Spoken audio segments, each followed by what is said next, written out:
Hello everyone, welcome to our channel Euclid Mathematics. So today I am here with some of examples from Resolvent kernel. We have started a lecture series on integral equation. Okay, so within that integral equation we are going to learn a resolvent kernel here.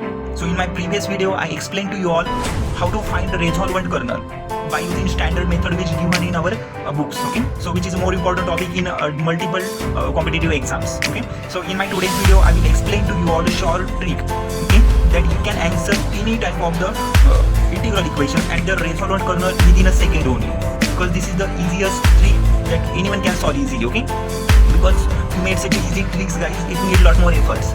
So after that I figured it out how to find out resolvent kernel by using this way. Okay, so let's get started our today's lecture with the short trick of a resolvent kernel. Okay, so in my previous lecture I explained to you on resolvent kernel by method, okay, which include iterated kernel. Okay, so in my today's video I will explain to you only the shortcut method.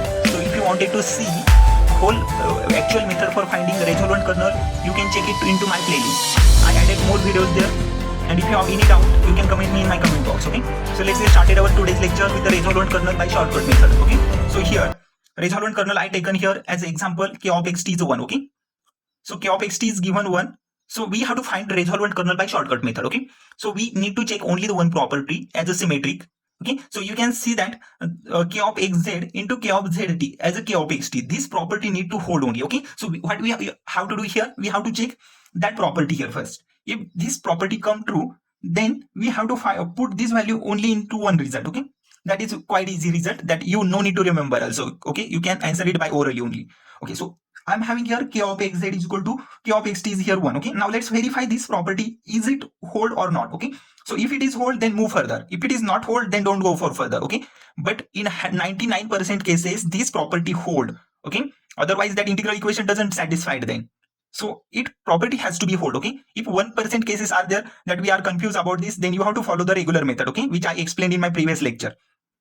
So here resolvent kernel we can represent as, okay, gamma of xt lambda, okay, k of xt into e raised to lambda into x minus t. Okay, so we have to remember this result, but before of that, first of all find out whether this property hold or not. Okay, so k of xz into k of zt is equal to k of xt. Okay, this need to be hold, and k of xt is the kernel, it is given the kernel of our integral equation. Okay, so k of xt I took it here for example as a 1. Okay, so k of xz and k of zt we have to form by using our kernel k of xt. Okay, so k of xt is a 1, then k of xz is also 1. Okay, replace t by z because it is a constant, doesn't matter to our example. So k of xt is 1, then k of xz is also 1, and k of xt is 1, then k of zt also 1, because whatever you are going to replace here doesn't matter here to other side, it is constant. Okay, so we can see that if we multiply 1 into 1, then it comes to equal to 1. Okay, that means the right hand side and left hand side both are equal here. Okay, if this property hold, then we have to move further for resolvent kernel, and which says that gamma of xt lambda which is equal to k of xt into e raised to lambda into x minus t. Okay, now substitute the values, k of xt is a 1 and e raised to lambda into x minus t. Okay, so 1 into this thing, it is remain e raised to lambda into x minus t. See guys how it is easy to find out the resolvent kernel. This is the actual answer for our example. We just answered it into the seconds only. Okay, we no need to solve or waste more time for such examples. Okay, it is just orally answer, just you need to remember these tricks while you are solving these examples. Okay, I hope so you all have understood this trick. Okay, let's get started with another example which asked in a previous question papers. Okay, like CSIR, net, SED, okay, because we have to see how that trick applicable to these examples also. Okay, so let's get started our example.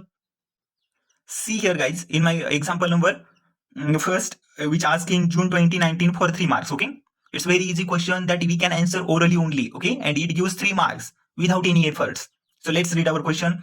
For VOLTERRA type integral equation, if it is VOLTERRA equation is given, y of x is equal to x plus 2 x to 0 e raised to x minus t y of t dt. Okay, so how we can define it is VOLTERRA or Fredholm. Okay, when VOLTERRA integral equation is there, then it has the limit some x 0 to x something type of, and Fredholm it has some constant. Okay, so here it is constant for some integrals. So y of x is given integral equation, VOLTERRA type integral equation. Then we have to find out resolvent kernel for r of x t 2. Okay, lambda is given 2. Okay, so we can see it here, lambda is also 2. Okay, and kernel k of xt is e raised to x minus t. So this is the value for kernel of the kernel e raised to x minus t. Okay, of the kernel e raised to x minus t. And so we want the resolvent kernel r of xt lambda.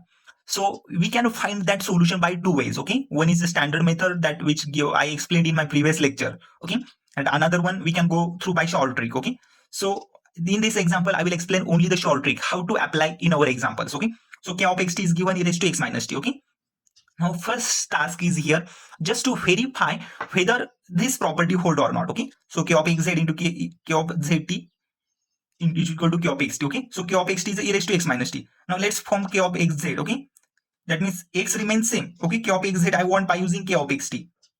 Okay, x remains same and z replaced by t. Okay, so replace t by z. So k of xz is a e raised to x minus z. Okay, k of xt is e raised to x minus t. Then k of xz is equal to e raised to x minus 0. Okay, so it is here e raised to x minus z and k of zt. So replace x by z. Okay, k of zt which is equal to e raised to z minus t. So x replaced by z. So e raised to z minus t.